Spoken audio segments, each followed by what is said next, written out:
Hey, it's Adam, the Backpack Theory podcast, where we unpack our pasts to help define a better future. And this week, we have a special guest, which was actually the role model of our previous guest from last week on Drake Scifers. What's going on, Drake? Oh man, thanks for having me.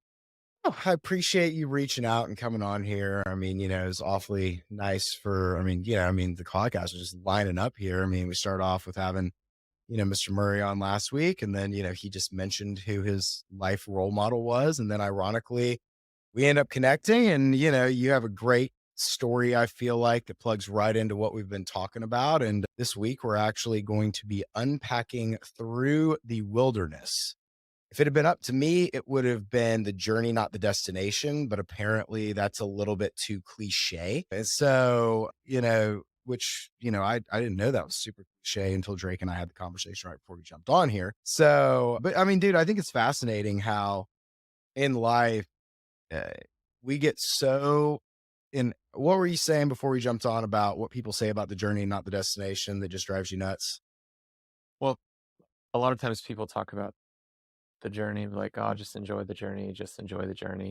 And a lot of times, I don't know, I just don't find the journey that enjoyable. Now, the journey is just so ambiguous. It's like, am I, on a journey through Death Valley, or am I on a journey, walking up Miami Beach?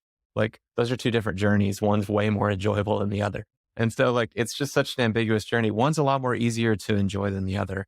And so when you say, however, when you're in the middle of the desert and you're trying to survive, that is a very different journey. And it's one that, you know, you may get through it and, you know, be happy with the results and with the person that you became on the other side of that. But you may look back at it and say, I would never wish to do that again. I would never wish for anyone to have to go through that again. And so, I just like to try and use precise language that helps people understand what it is. Cause like I said, if you're walking up Miami Beach, like, just enjoy the journey. Yeah, man, I'm enjoying this journey. It's great. Like, the Great. beach is It's awesome. great. Beach is great. Feels great under Yeah. my feet. My calves are getting a nice exercise. The sushi that's just on the beach, that's great. Like, the waves, it's cool. Like, so it all depends on where your journey is. That's a very fair statement. I completely understand where you're coming from. But I mean, just kind of like, I mean, but in all seriousness, whenever it comes to the journey, one of the cool things about it is, especially, we're both men of faith and, we both see God show up in our lives. And, Mhm. you'll learn the most whenever you're going through, in your words, the wilderness, right? Because like everybody, I think does, and I think a lot of people do kind of like glorify that journey. Like we got to have fun on it. And it's supposed to be like this magical thing all the way to the top. But the realization of the matter is that growth is hard. Going on that journey a lot of times is not going to be shaped in this wonderful thing. But I do believe that like as you go through more and more of those hardships on your journey, that you can find peace in the wilderness, which kind of brings us to the topic of today, which is kind of like how you and I connected over this subject, which at first we kind of talked about like different topics that we wanted to go on, is anxiety, self-improvement, and ultimately, through the wilderness, we just kind of prayed about it and felt like that was really kind of the story. And so, Drake, you have accomplished quite a lot. And how old are you now? 35. 35. You've accomplished, bought, sold multiple companies, but I know that this recent project that you actually just went through is quite a story. It's quite a wilderness, if you will. And so, I'm not going to steal your thunder, but just kind of like, walk us through a little bit about what project you just went through, how that started, and, how you feel like something so awesome that ended so awesome, like created this massive wilderness. So just kind of, you take the role and kind of tell us a little bit about what exactly you just went through. Sure. So my last company that I helped start was an internet service provider. So we were a rural internet service provider. So we gave internet to homes and businesses out in Western Oklahoma. And so not anywhere that I'm from, not anywhere that I'm really super familiar with, not anybody that I really have any real connections to. And so, was out in, let's call it another wilderness, building an RV park with someone, and the internet was really bad. And I called one of my buddies who'd been in telecommunications, like, hey man, internet's really bad out in the country. You might consider it starting a company, to do something like that. I know you've been in this league before, and he kicked the can down the road. Anyway, long story short, he kind of started it, hadn't couldn't quite get it to launch, so he asked me to come in. I was the minority partner on the deal, and ended up starting the internet service provider in Weatherford, try and get get internet out there to where that they had internet. They were just being The whole town was kind of really being taken advantage of because there weren't any new players, and so we had some people that the executives would come in and laugh about how much they were able to charge for how little they were able to give. And then some of the smaller companies were offering, a whopping 5 megabits of internet for $130 a month, which is not even enough to, watch a 1080p stream, on Netflix. And so town in dire need of that. And so how it was set up was I was going to kind of do some of the office stuff and the marketing, and he had the telecommunications expertise. And so he was going to do all the stuff that I didn't know how to do, didn't want to do, and had no experience doing. And, through the series of, you know, fighting to raise money, that part was cool. Had a great investor come in and help us get started. But the systems that the telecommunications, that partner had set up, kind of ended up failing one by one. And every time one failed, the responsibility ended up getting, put right on my back. And so all the way down to going out, installing the internet on houses and roofs. And I'm terrified of heights. So getting up on a roof to mount a dish, or hang on to getting up on a dish, and, on the roof is, plenty of fear there, but just one by one things happened, and, just kind of led to this perfectly crafted place that God put me in, that I would probably define as my own personal hell of having to diagnose internet problems every day. Which, when I told my accountant when I was getting ready to sell it and I needed my accountant to do some tax planning, he was like, wait, you started what company doing what? He was like, you were around the office. You were the guy that hated getting all the internet questions. And, here I am having that happen every day. And so anyway, the broad brush of it is, started the company, had a bunch of stuff go wrong, had to step in and fix it. That triggered a lot of unsettled things in my life and in my psyche that, broke me down in several ways. And I had to, just kind of push through that and keep So, pushing until we ended up selling. So so at this point, you talk about how long were you out in Weather? And I've been to Weatherford. It's a wonderful tumbleweed destination. I mean, if you really want some sight viewing, but like, how long was the process of you going out there? And what was the buildup like to that point? Because I'm just curious as to, it sounds like originally, it was a great idea and concept that you had someone who was going to work great with you. They were going to take care of the things that you really aren't gifted in or you don't want to do. And then as it went through, it sounds like it built up over time. So what was that buildup like? And at what point did you kind of recognize the fact that, like, you were really starting to take on way too much in your backpack, and that it wasn't becoming something that you could just kind of like look past? I would say, so honestly, what really happened is, so we'd raised some money, and we were burning through that money at a very rapid pace. Mm. And, uh, we were growing, but we weren't growing fast enough to offset our expenses. And, when we're looking around and the investor's like, all right, I'll put more money in, but we got to cut expenses. How are we going to cut expenses? And, you know, what happened from all of us talking was I was the one doing all the work, and he was not really doing as much because all the systems he had set in place were failing or were way too expensive for us to continue paying for. And so it was just in that meeting, I was like, look, this is the only way forward. That's not ideally the way it is, but we'll leave all our ownership in place. But, you know, how this is going on a day to day basis, this is the biggest expense. These are the big expenses that we got to cut. Mhm. And so what that meant was, he wasn't making a normal salary, and I already was taking kind of a measly little salary myself, but we cut that, and then we cut all the systems, which is probably about 9,000 a month that we were paying a bunch of other people. It was probably a little more than that, a little more than 9,000 a month that we were paying in other systems just to drop the burn rate. And so it was literally like, hey, this isn't going to work if we keep going this way. So you're And so that, literally so you're literally in a position at that point. And how long was this into building this company? I'd say is about somewhere between 7 and 9 months. 7 and 9 months. And so you were Yeah. burning through basically all of your startup, and you were kinda at the point to where you had no choice but to make some pretty severe cuts. Mhm. Yeah. Do or die. Mentally and emotionally at that point, you were isolated, you were by yourself. It sounds like you weren't around a lot of people you knew. Like, what was going through you spiritually, and, like, what in those moments do you feel like really helped you push forward? I mean, did you feel isolated? Did you feel debilitated? I mean, like, what were the emotions while you were going through that? But it was very complex because I'd seen so many ways that God had helped us.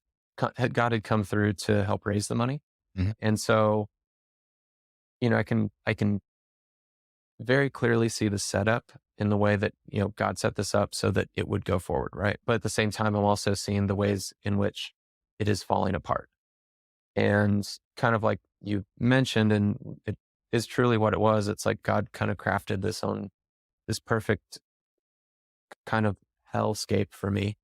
And he kind of kicked out all the support legs that I had where I had to move. I had to move out to Weatherford from Oklahoma City. Mm. And, you know, it was me by myself, no friends. I had one mentor who, would talk to me and help me through it, but it was just pretty much that. And God was kind of like, all right, bud, just you and me. Let's get to know each other. And so on the one hand, it's like, yeah, that should be great. On the other hand, no, it's when it's a painful experience. Many people who have been through trials in their life, usually it's through the painful times when you get closest with God. And that was definitely the case here, to where I didn't have a support system. I didn't have people I could talk to. I tried desperately to go get wisdom from other people who knew more than I did, but everything was just not applicable, or like, and I tried some of it, or I'd already thought of it, or I'd already implemented it. It wasn't working. Really, the only thing that, just what it came down to was, I think, God going, you just got time. It's going to take time and grit and perseverance, and you can't outthink and you can't outrun this problem. And so it was as far as the emotions were going, God, you set this up. God, this is all falling apart. God, this is all the crazy things it's doing to me, the the you know, all the crazy anxiety that this is causing, all the things that I'm having to do, that it just makes me petrified on a daily basis. What is going on? Yeah, like, where am I Like where am I where am many, I going? many it's one of those times where you're like, the good news is God can handle our frustration. God can handle our anger. God can handle a lot of four-letter expletives in prayer. And and so it's frustration, but you see how it's set up. And so you're like, you're obviously here, you're obviously in this, but it's like, so you're here, but you're not here. I don't know what's happening. And so it's just there's tons of confusion. And so, there's it really comes, part of it was just, going from being a boy to being a man, Uh, and being able to handle hard things, and because life is full of hard things, and you know, you have to learn how to handle hard things when they come. yeah, and handle it gracefully, handle it peacefully, because, like, the thing that I've learned, and I've gone through a lot in my short 34 years. I think you're a year older than I am. Is, whenever you're going through those trials, whenever you're going through those hardships in life, it's learning how to do it and knowing that it's hard.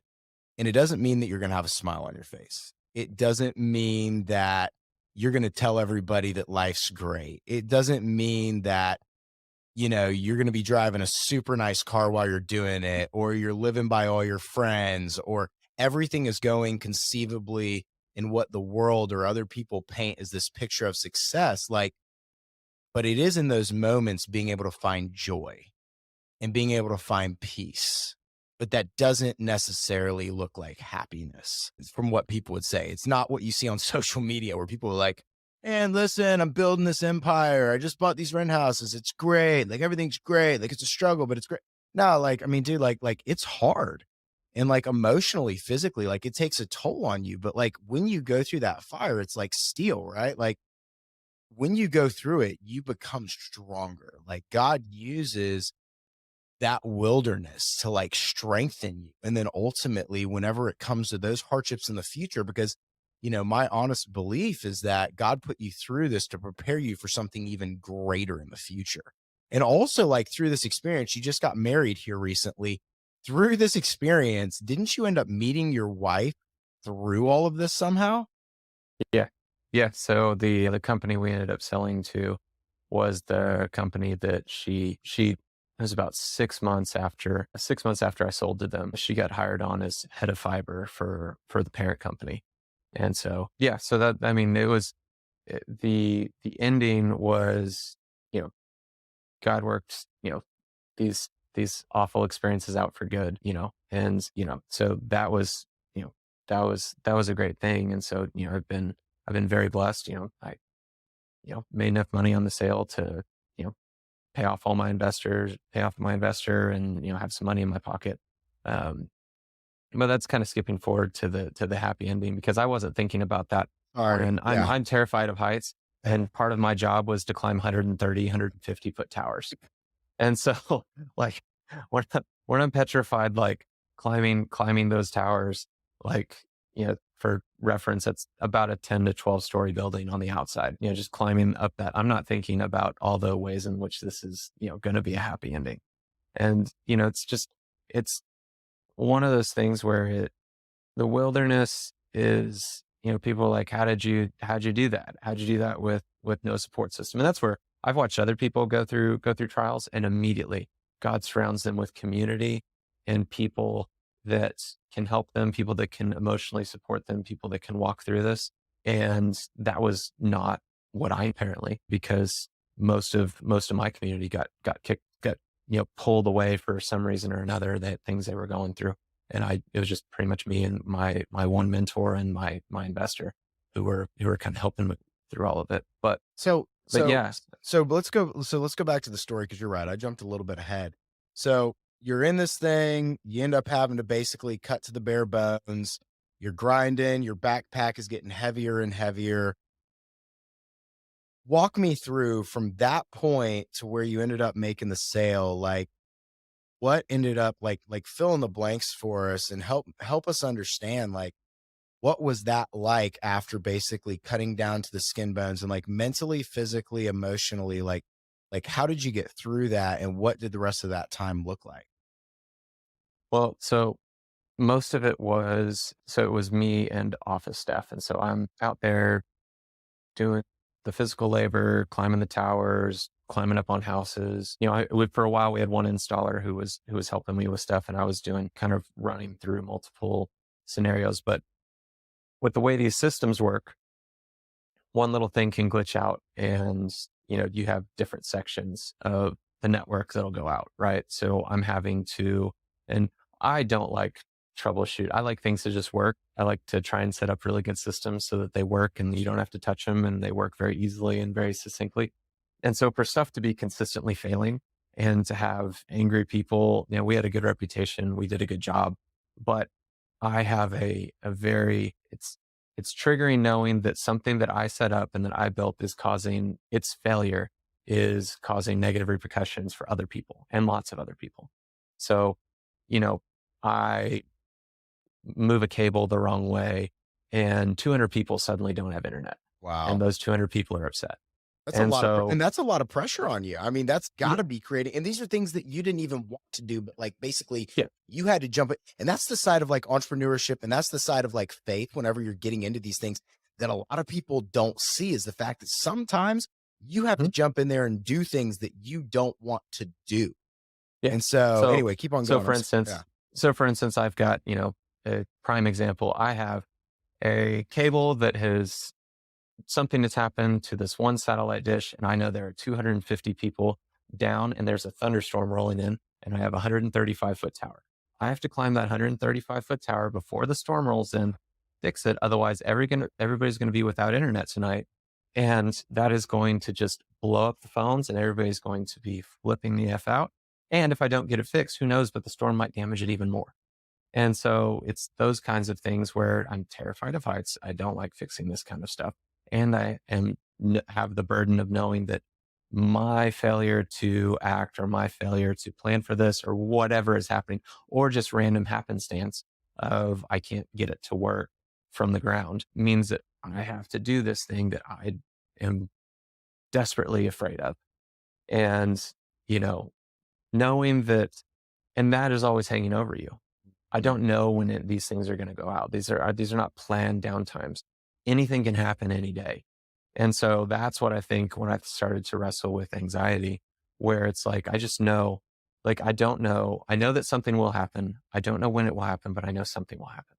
Right. And so there's the over personalization of me trying to take too much responsibility for something that I could not control the outcome of, to, lightning strikes a tower and I have to go rebuild the entire tower in 48 hours, those types of things. But it's taking more responsibility, but that is what kind of caused anxiety. And some of it was just me having to just grow a thicker skin. I was part of it.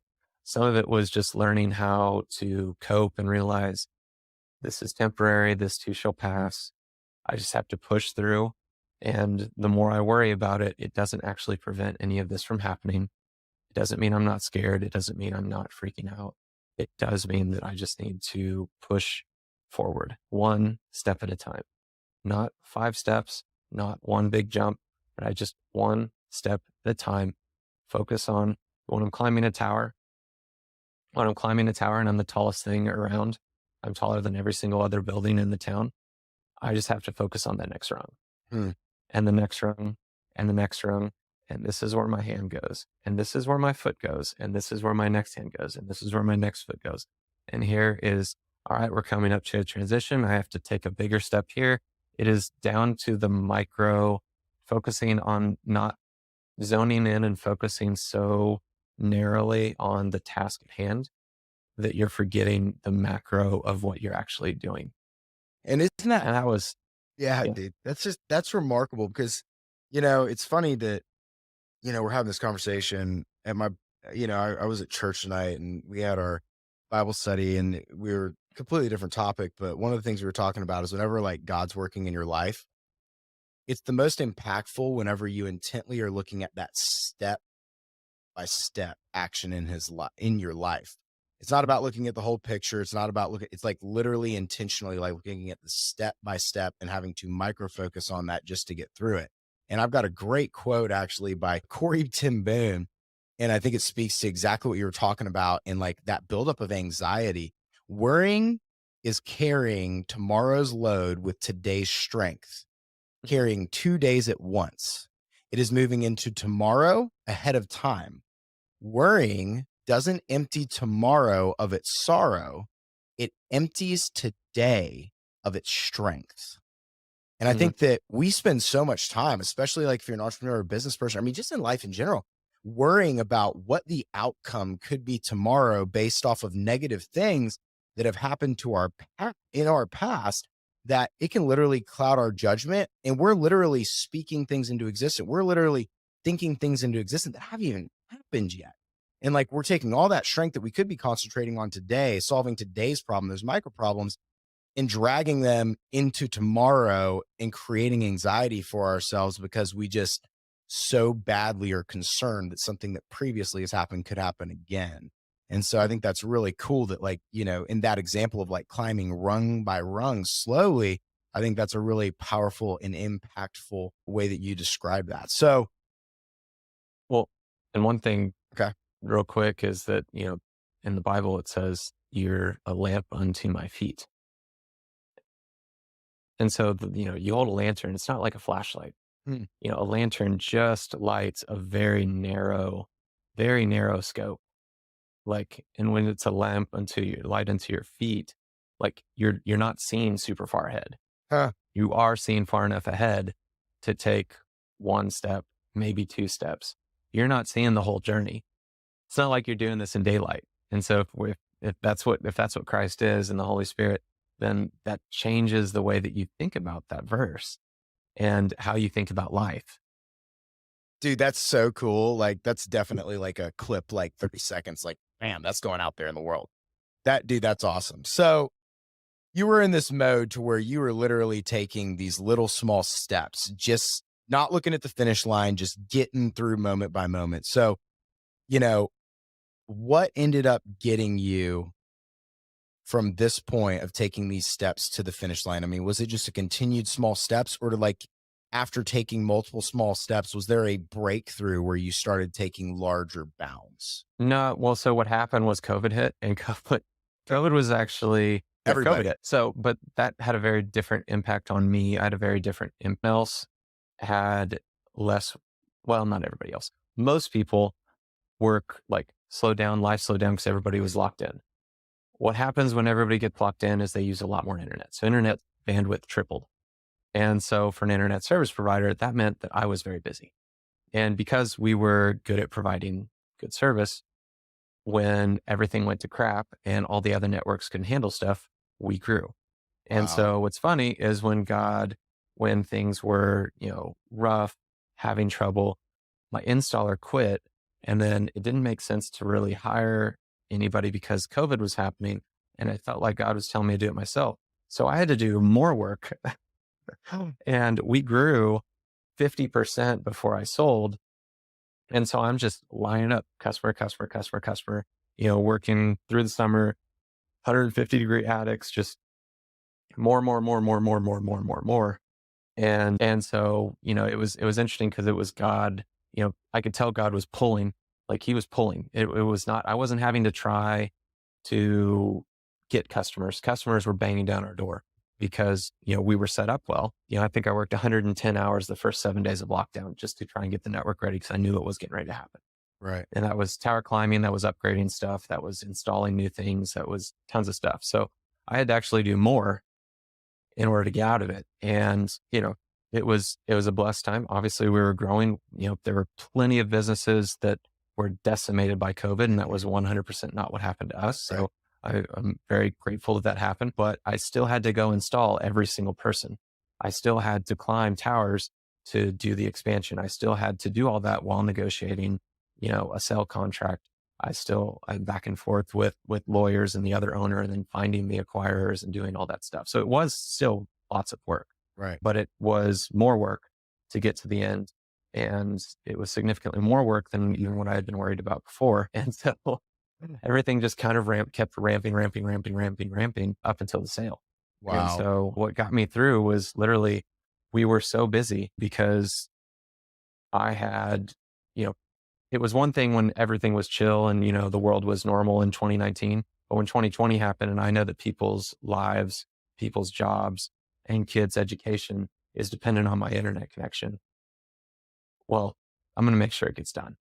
And so God gave me a lot of strength to where I was getting those last several months, that last year was literally just God giving me just enough strength for the day Dude, that's awesome. and just focusing on getting through the day. Mhm. And when you do that day after day after day after day after day after day after day, then you turn around and months have passed, time has passed, and you're just showing up.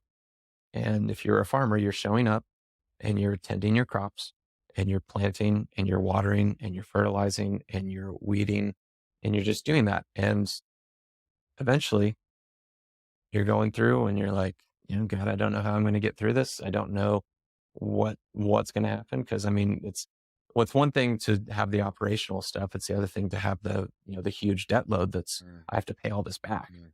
And I'm looking at, a five, am I going to do this in 5 years and what's going to happen in the competitive landscape in 5 years? But Mm. then, you know, it was that steady tending of the garden and then God relief through being able to sell it. And fortunately, it was a good exit.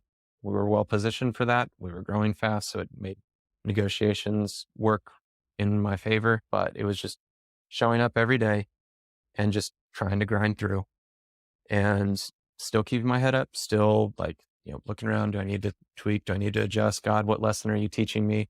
But sometimes it's just showing up and that, uh, knowing that just putting in the time, one step at a time, every single day. Dude, that's awesome. That's so cool. So the question I have for you is in relation to the anxiety topic. Did you know?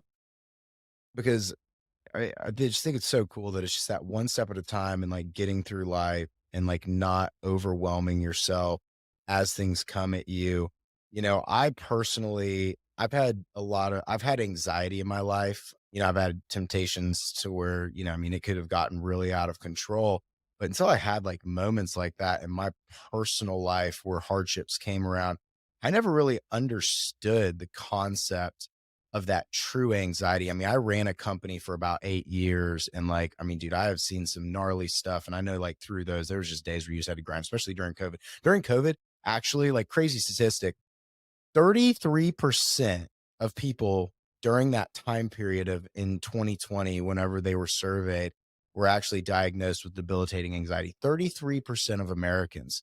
That is now down to 27% actually in a 2022 poll.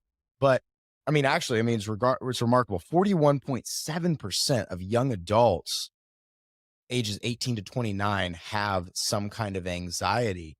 And I'm just curious as to what, after going through that experience, having like that anxiety in your life and going through that, like, what has that taught you about whenever it comes to empathizing with other people going through that? And what is something that you would tell someone that is currently going through a season of their life of anxiety and where they just really don't see much hope, especially when it comes to young entrepreneurs that like they want to get started, like, they want to be successful. Like what would you reach out to those people? What do you wish someone had told you while you were going through that? And how would you convey that to someone that might be having anxiety right now in their life, going through a transition like you? I would say that so in 41, so one, there's this illusion of control. Part of the reason I think we struggle with anxiety so much is that we believe that we can control more than we really can. And we have this idea as a society that we can enslave nature and make it fit our whims. And that is false. There the we were playing we were playing a game with far, far, far more variables than we can even imagine. And COVID taught us that we're playing, we think as soon as we think we have it handled, something like that happens, and it's very obvious that we don't have it handled. That said, there are lots of things in your life beyond your control. What you can control are the actions that you have and the way that you react to the things that do happen to you and happen because of you. And if you focus on what you can control and don't worry about the things that you can't control, that will help diminish your anxiety. Can I control this? When I was having when the weather was, when a thunderstorm would roll in, a severe thunderstorm, and it would cause something to go out, I can't control the weather. I can worry about all the people that are upset, and I can just get all anxious and freak out and, oh no, my business will be ruined. Oh no, I can do that. Or I can understand that this will pass. I can respond to any customers that are writing in at night and go, hey, storms knock this out. We'll get this up as soon as we can, and communicate, let them know things are okay. That's what I can control.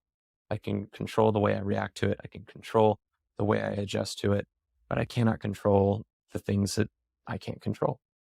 And no matter where you're at in life, whether you're an entrepreneur or whether, you're just somebody with a 9 to 5, or you're a stay-at-home mom with 2 kids, there are just things that you cannot control. All you can do is focus on what you can control and do your best with that. And that's really all you can do, because your worry isn't going to actually help.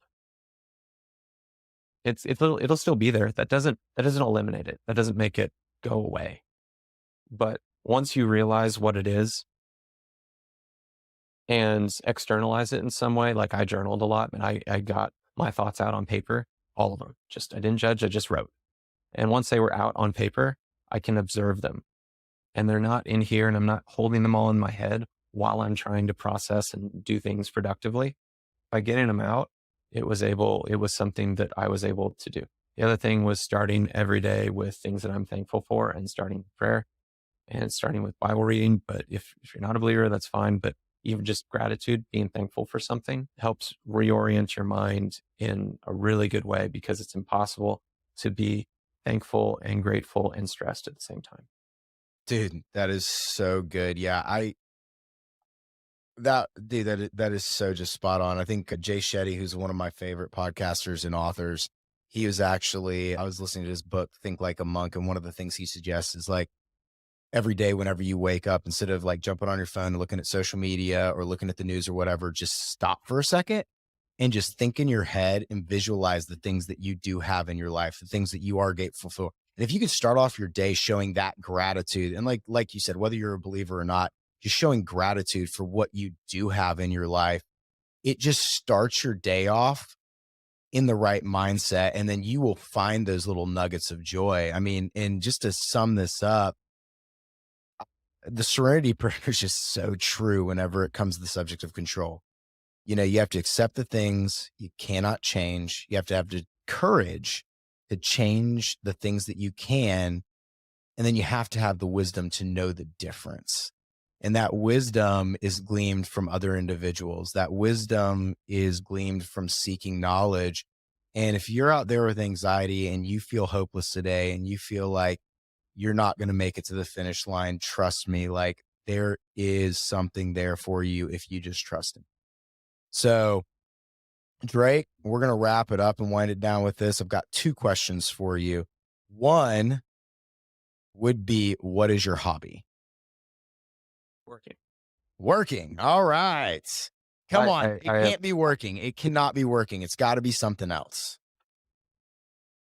learning, reading about things All right. that Learning. may or may I, not that may or may not help me for work. I can accept that. I can accept that. That's Understanding how right. the mind works. We're going Learning to about how the mind works. All right. Okay, cool. I love psychology. I'm a big psychology Yeah. buff. It's great. We'll Yeah. go over some books. The Yeah. second thing that I always ask is, who is the number one person in your life that has impacted you or that you look up to, and then why that person? I've been very blessed to have mentors in my life. I would have to say my mentor, Michael, because in the darkest moments, in the moments where I didn't think I could make it, he was there for me and he lifted me up, and he had been through his own significant trials, and he would just remind me of who I am. He would remind me of, he would tell me what he saw from the outside looking in, and he uh, would remind me of who God was and what God thought of me. And that is, I'll be honest, that's the reason I'm still here and still alive. And yeah, that would be why. Dude, that's awesome. That's so heavy. If you're listening to this, I'm sorry.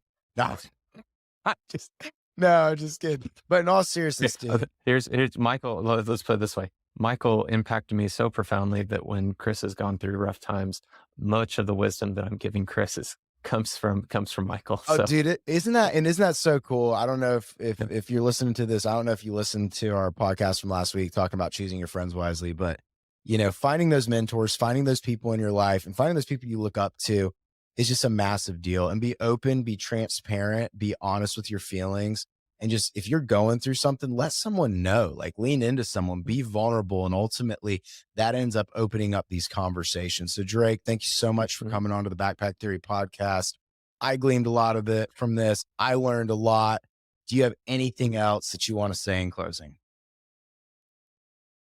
One of the things you can control when you're going through crazy stuff is the number of notifications you get on your phone. So trim it back. Boom. It'll work. You'll do better. Your mind will thank you. I love that, dude. We didn't even get into the social media conversation, but we'll save that for another time. So thanks for coming on, Drake. Appreciate it. This is Adam, the Backpack Theory Podcast. Thanks for tuning in, and we will catch you again soon.